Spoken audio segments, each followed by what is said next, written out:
3 beds, 3 missing children, 1 foster home with a dark secret that stayed buried for over 4 decades. The Whitmore sisters' case would become one of the most disturbing examples of systematic child trafficking in American history, but it took 41 years for anyone to connect the dots.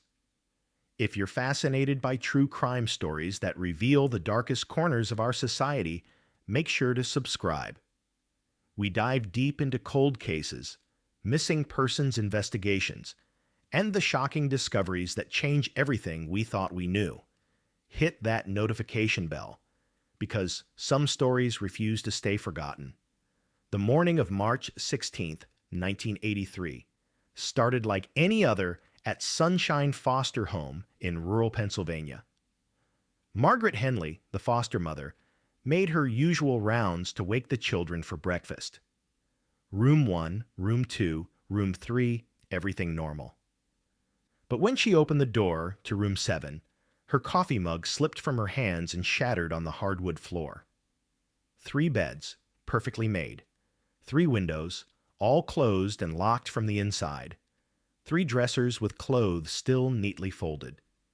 But no children. Emma Whitmore, 10 years old. Sarah Whitmore, 8 years old. Lucy Whitmore, 6 years old. Gone. Margaret stood in the doorway, her mind struggling to process what she was seeing. The girls had been there at bedtime, checked the night before. She'd tucked Lucy in herself. The youngest always needed extra comfort. The house had been locked, the alarm system set. No broken windows, no signs of forced entry. It was as if 3 children had simply vanished into thin air. She called the police immediately. Within an hour, Sunshine Foster Home was swarming with officers, social workers, and FBI agents. This wasn't just 3 missing children. This was 3 missing children from state care. The implications were enormous. Detective Ray Kowalski was the first investigator on scene. He'd been working missing persons cases for 12 years, but something about Room 7 felt wrong from the moment he stepped inside. The room was too perfect, too clean.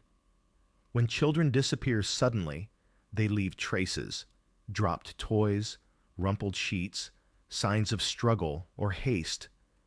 But Room 7 looked like a display in a furniture store. The initial investigation revealed disturbing facts. The Whitmore sisters had only been at Sunshine Foster Home for 2 weeks. Their parents had died in a car accident on February the 28th, 1983, and the girls had been placed in emergency care while social services searched for relatives. Emma, the oldest, had been asking questions about when they could go home. Sarah had been having nightmares about strangers taking her away.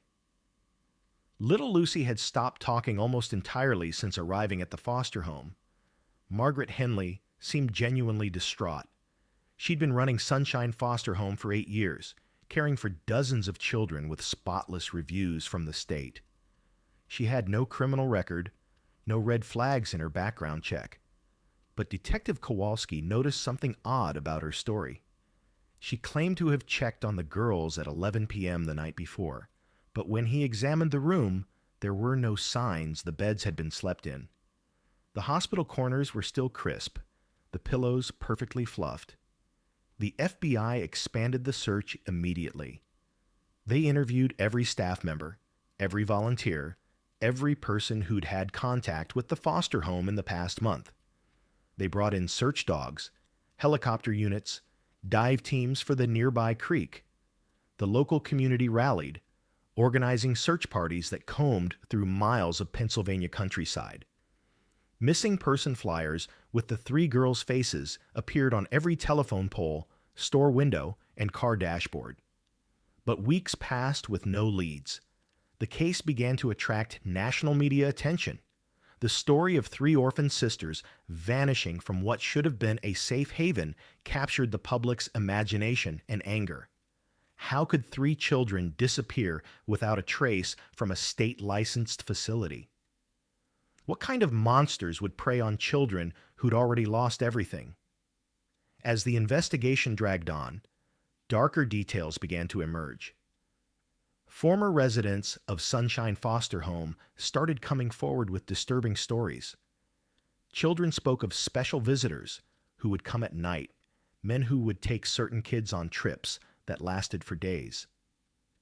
They described a basement room that was always locked, strange sounds coming from beneath the house in the middle of the night, and children who would arrive at the home and then disappear weeks later without explanation.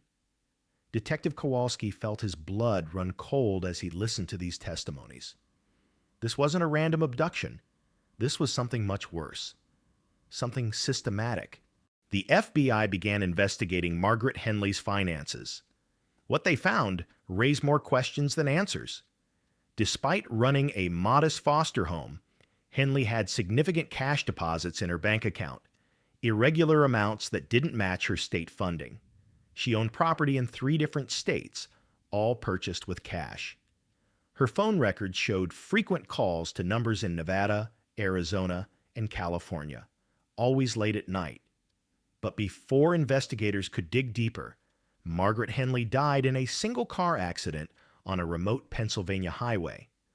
Her vehicle left the road at high speed and struck a tree. There were no skid marks, no signs she tried to brake. The accident investigation was inconclusive. It could have been suicide, but it could also have been something else. With Henley's death, the investigation hit a wall. Her records were destroyed in a convenient house fire 2 days after the funeral. The basement room at Sunshine Foster Home, when finally excavated, revealed only empty concrete chambers and a few children's toys that couldn't be definitively linked to the Whitmore sisters. The case went cold. For 41 years, the disappearance of Emma, Sarah, and Lucy Whitmore remained one of Pennsylvania's most haunting unsolved mysteries. The foster home was eventually demolished. Detective Kowalski retired, but he never stopped thinking about those 3 empty beds. The case files gathered dust in storage, another reminder of justice denied. But cold cases have a way of heating up when you least expect it. In January 2024, FBI agent Rebecca Torres was investigating a completely different case, a modern human trafficking operation based in Las Vegas. Acting on a tip, her team raided a compound in the Nevada desert, expecting to find evidence of contemporary crimes. What they discovered instead was an archive that would rewrite decades of missing persons cases.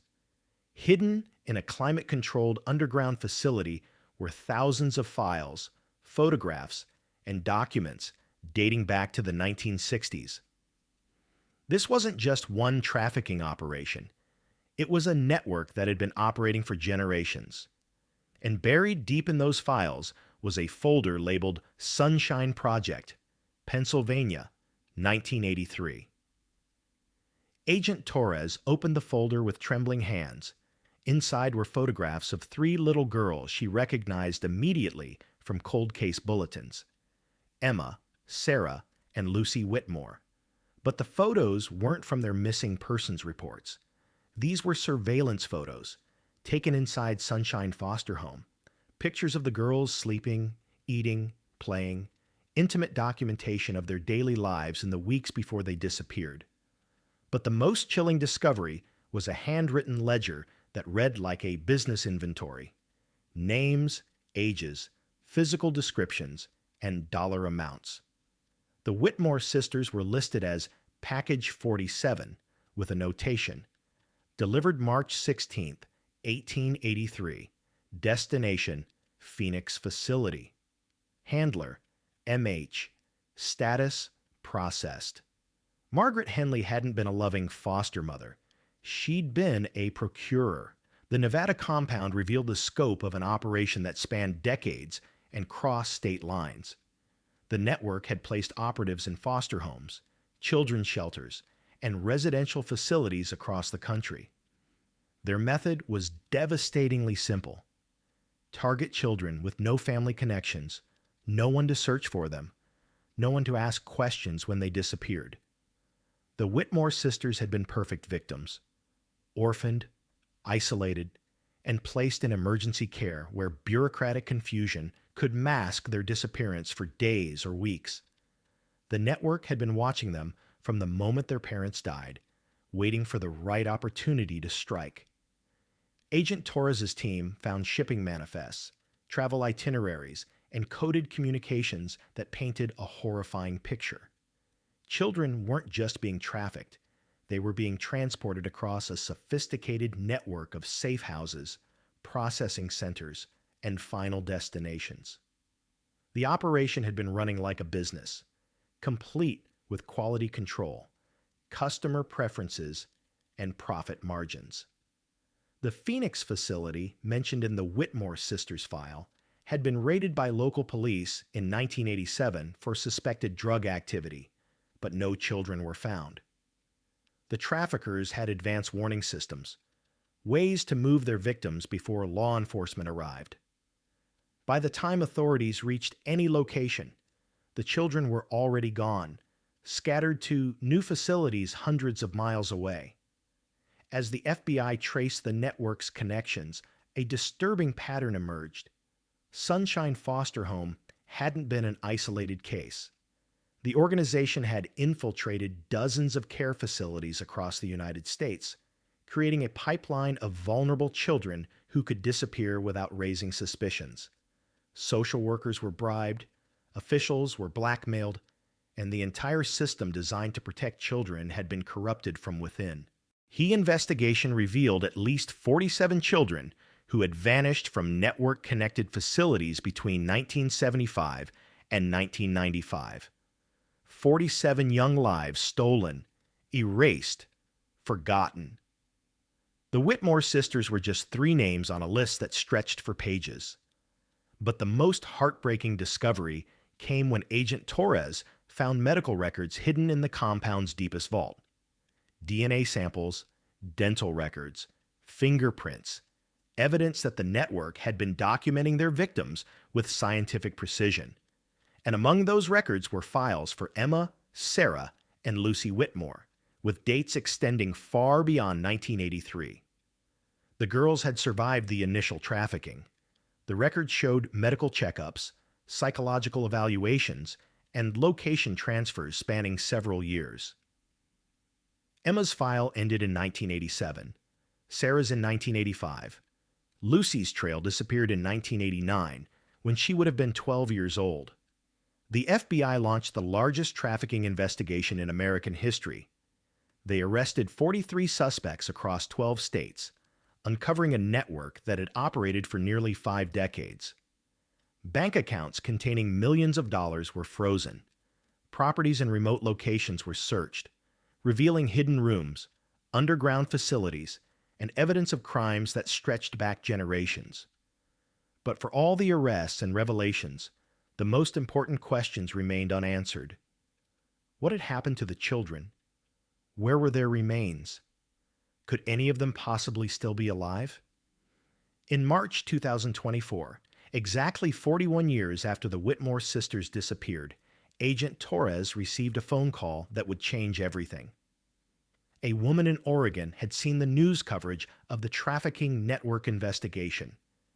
She'd recognized something, a photograph from the Nevada compound that showed a young girl wearing a distinctive necklace. The caller's name was Lisa Chen, and she'd been working as a trauma counselor for 15 years. One of her clients, a woman in her 40s who'd suffered from severe dissociative episodes, had described memories of being held in underground facilities as a child. The woman couldn't remember her real name, but she remembered 3 sisters who'd been brought to the facility together.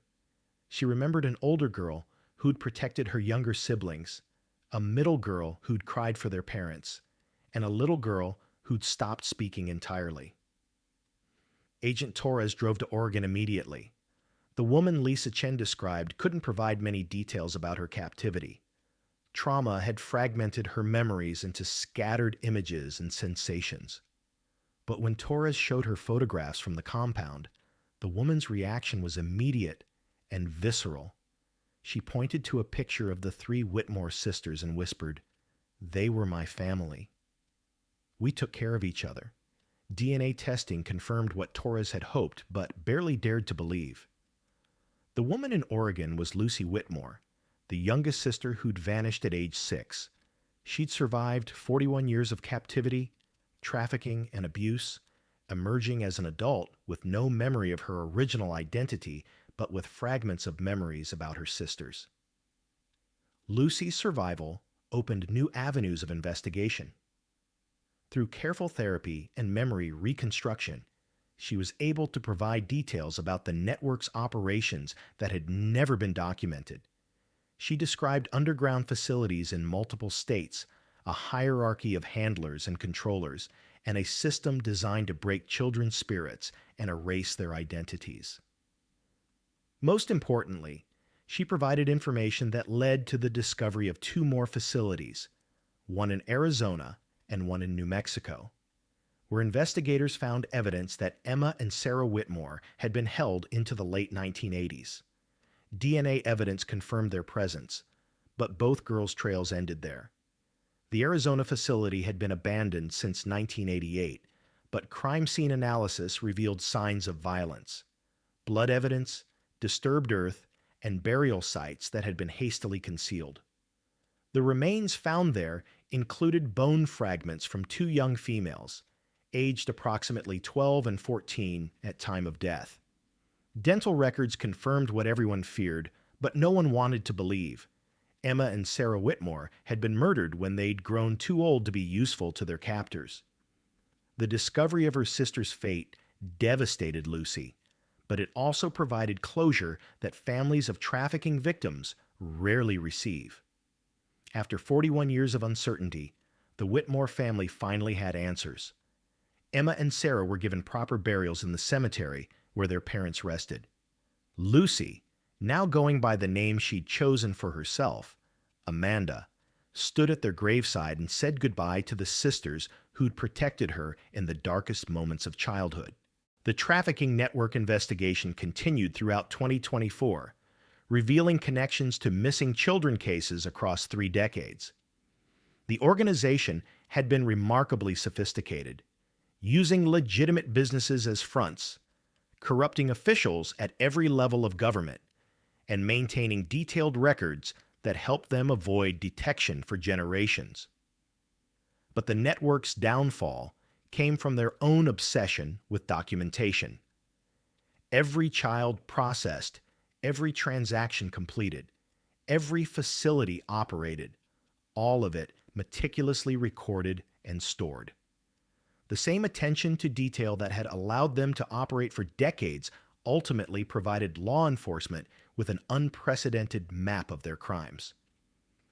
As of late 2024, investigators have identified over 200 children who were trafficked through the network between 1960 and 1995. 67 remain missing. 43 have been confirmed dead through forensic evidence. 12 survivors, like Lucy, have been located and provided with support services. The rest remain lost to history, their fates unknown. The Sunshine Foster Home site in Pennsylvania is now a memorial garden. 3 oak trees stand where Room 7 used to be, planted in memory of Emma, Sarah, and Lucy Whitmore. A bronze plaque reads, "In memory of all children who vanished from this place." May their stories never be forgotten. May their voices finally be heard. Lucy, now Amanda, lives quietly in Oregon with her counselor Lisa Chen, who adopted her after her identity was confirmed. She's learning to live with memories that surface unpredictably, trauma that manifests in ways both subtle and overwhelming, and the complicated grief of being the sole survivor of her family. But she's also discovering joys she never experienced as a child. The taste of ice cream, the feeling of safety, the knowledge that she's finally free.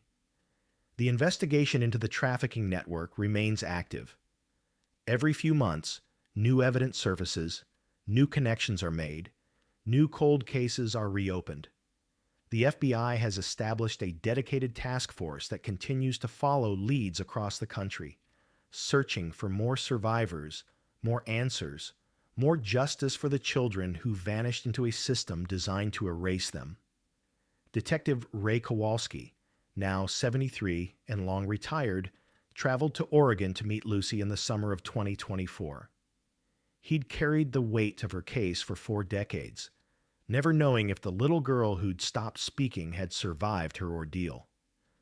When he saw her again, alive, safe, healing, he broke down in tears. "I never stopped looking for you," he told her. "I never stopped believing you were out there somewhere." The Whitmore sisters case became a watershed moment in American law enforcement's approach to missing children. It revealed how traffickers exploit the very systems designed to protect vulnerable kids, how bureaucratic gaps can hide systematic abuse, and how the failure to investigate one case thoroughly can enable decades of additional crimes. But it also demonstrated the power of persistence, the importance of believing survivors, and the possibility of justice even when it comes decades too late. The 3 empty beds at Sunshine Foster Home had finally told their story. The children who'd vanished had finally been found, in death and in life, in memory and in truth. Today, Lucy's story serves as both a cautionary tale about the vulnerabilities in our child protection system and a testament to the resilience of the human spirit. She survived 41 years of unimaginable horror and emerged not broken, but bent toward healing. She speaks to groups of social workers, law enforcement officers, and trauma counselors, sharing her experience to help protect other children and support other survivors. The network that stole her childhood is broken. The people who profited from her suffering are in prison. The system that failed to protect her has been reformed. But most importantly, Lucy Whitmore, now Amanda, is free. She has a voice, a choice, and a future that belongs entirely to her. The 3 sisters who disappeared from Sunshine Foster Home in 1983 are no longer forgotten. Their story has been told, their truth has been revealed, and their legacy lives on in every child protection reform, every trafficking investigation, and every survivor who finds the courage to speak their truth. Some stories take 40 years to tell, but they're worth the wait. The ripple effects of the Whitmore sisters case continue to reshape how America protects its most vulnerable children. In the wake of the investigation, Congress passed the Emma, Sarah, and Lucy Act, comprehensive legislation that requires real-time tracking of children in state care, mandatory background checks for all foster care personnel, and surprise inspections of residential facilities. The law also established a national database linking missing children cases across state lines, preventing traffickers from exploiting jurisdictional gaps. Detective Kowalski, despite his retirement, became instrumental in developing new investigative protocols. He worked with FBI profilers to create behavioral indicators that help identify potential trafficking operations disguised as legitimate care facilities. His expertise, born from decades of frustration over the Whitmore case, now guides investigators across the country in recognizing signs he'd missed in 1983. The psychological impact of the case extended far beyond law enforcement. Dr. Sarah Martinez, a leading expert in childhood trauma, studied Lucy's recovery process to develop new therapeutic approaches for trafficking survivors. Her research revealed how the human mind adapts to prolonged captivity, creating dissociative barriers that both protect and complicate recovery. Lucy's willingness to participate in these studies, despite the emotional cost, has helped hundreds of other survivors reclaim their identities. The Nevada compound itself became a crucial piece of evidence in understanding the trafficking network's evolution. Forensic archaeologists discovered the site had been in continuous operation since 1962, with underground chambers expanding over decades. Each generation of operators had added new security measures, more sophisticated record-keeping systems, and increasingly elaborate cover stories. The facility had posed as everything from a religious retreat to a private school, adapting its facade to match changing social expectations. Most disturbing was the discovery of what investigators termed graduation protocols. Children who survived the network long enough would eventually be graduated into different roles, some becoming handlers themselves, others relocated to foreign operations, still others simply disappearing when they became too old or damaged to be profitable. The psychological conditioning was so complete that many victims couldn't conceive of escape, even when opportunities arose. Lucy's memories, recovered through months of careful therapy, provided unprecedented insight into these protocols. She described a system of rewards and punishments designed to break children's connection to their original identities. Names were replaced with numbers, birthdays were reassigned, family histories were rewritten. Children were taught that their previous lives had been lies, that their new family represented their only reality. The process was gradual and insidious.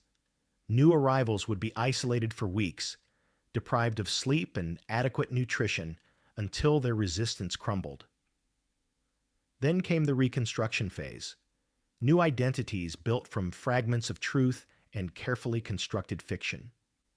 Some children, particularly those taken at very young ages, completely forgot their original names and families within months. But the network's operators had made a critical error in their documentation obsession. Every step of the psychological conditioning process was recorded, ostensibly for training purposes and quality control. These recordings, found in the Nevada Compound's digital archives, provided law enforcement with a roadmap of exactly how the trafficking operation functioned. More importantly, they offered therapists like Dr. Martinez crucial insights into reversing the conditioning process. Lucy's recovery journey became a case study in resilience and healing. Initially, she couldn't tolerate being called by her birth name. The sound triggered panic attacks and dissociative episodes.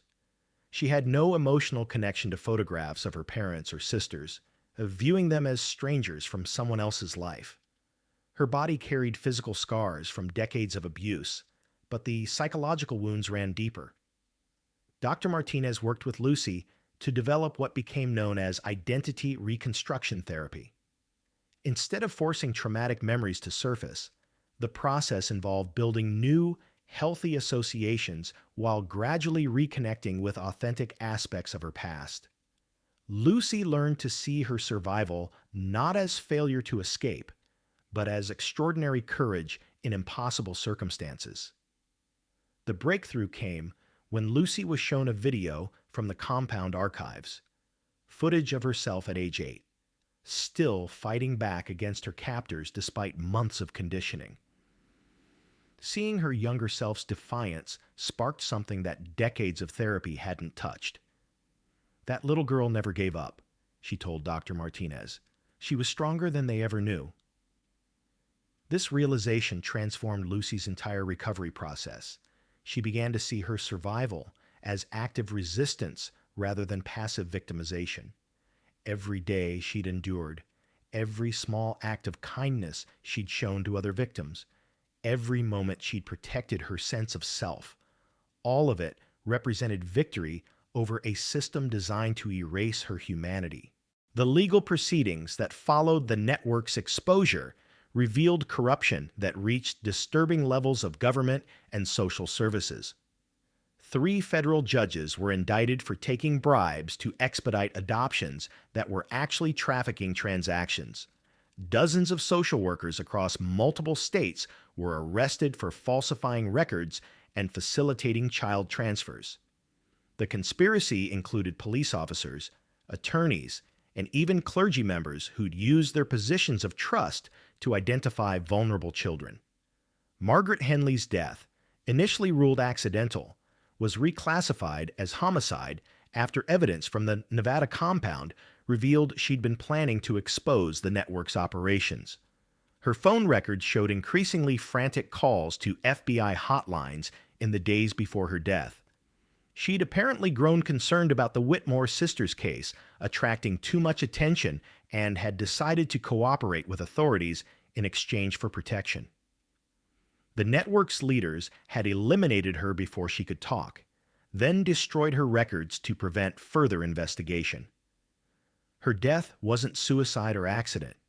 It was murder disguised as both, carried out by professionals who'd perfected the art of making people disappear without leaving obvious evidence.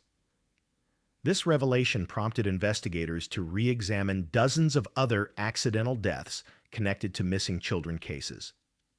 A pattern emerged of potential whistleblowers, concerned foster parents, and investigation social workers who died in suspicious circumstances over the decades. The trafficking network hadn't just stolen children. They'd murdered anyone who threatened their operation. The financial scope of the network proved equally staggering. FBI accountants traced money flows through shell companies, offshore accounts, and cryptocurrency transactions spanning 4 decades. The organization had generated hundreds of millions of dollars in profit, money that funded expansion into new territories and corruption of additional officials. Some estimates suggested the network had trafficked over 3,000 children since its inception in the early 1960s. But the most profound impact of the investigation was its effect on Lucy herself. As she gradually reclaimed her identity and voice, she became a powerful advocate for child protection reform. Her testimony before Congress was devastating in its quiet dignity, describing horrors that most people couldn't imagine while maintaining hope for systemic change. "I survived so I could speak for those who didn't," she told the Senate Judiciary Committee. "Emma and Sarah can't tell their stories, but I can tell ours. I can make sure their deaths mean something." The Whitmore Sisters Memorial Garden in Pennsylvania has become a pilgrimage site for families of missing children, trafficking survivors, and advocates working to protect vulnerable kids. The 3 oak trees have grown tall and strong, their branches intertwining in ways that seem to embrace all who visit. People leave flowers, teddy bears, and handwritten notes asking Emma, Sarah, and Lucy to watch over other children who might be in danger. Lucy visits the memorial twice a year, on the anniversary of her sister's disappearance and on the day they were finally buried. She brings fresh flowers and spends hours sitting beneath the trees, talking to Emma and Sarah about her life, her healing, and her work to prevent other children from suffering as they did. The investigation that began with 3 empty beds at a Pennsylvania foster home ultimately exposed the largest child trafficking network in American history. It revealed systemic failures in child protection, corruption that reached the highest levels of government, and the extraordinary resilience of survivors who refused to let their stories die with their childhoods. Today, Lucy Amanda Whitmore works as a consultant for the FBI's Crimes Against Children Unit, helping investigators identify trafficking operations and supporting survivor recovery programs. She's written a memoir about her experience, with proceeds funding a foundation that provides therapy and housing for trafficking survivors. She's married to a man who understands her journey and supports her advocacy work. Most importantly, she's free. Free to choose her own name, tell her own story, and build a future that honors both her survival and her sister's memory. The 3 little girls who vanished from Sunshine Foster Home in 1983 are finally home, Emma and Sarah in the peace of proper burial, Lucy in the joy of reclaimed life. Their story reminds us that some children never make it back from the darkness, but those who do carry light for all the others, ensuring that no child is ever truly forgotten. No story remains forever buried, and no voice is permanently silenced. The network that destroyed so many young lives has been dismantled. The system that failed to protect them has been reformed. The silence that enabled decades of horror has been broken. And 3 sisters who were supposed to disappear without a trace have instead become symbols of hope, justice, and the unbreakable bonds of family love. In the end, the traffickers were wrong about one thing. They couldn't erase Emma, Sarah, and Lucy Whitmore. They couldn't make them disappear. They couldn't silence their voices or steal their story. 3 empty beds became 3 oak trees. 3 lost children became 1 powerful survivor. 3 forgotten victims became a catalyst for change that will protect countless children for generations to come. Some stories take 40 years to tell. Some take a lifetime to heal from. But all of them matter. All of them deserve to be heard, and all of them have the power to change the world, one child at a time.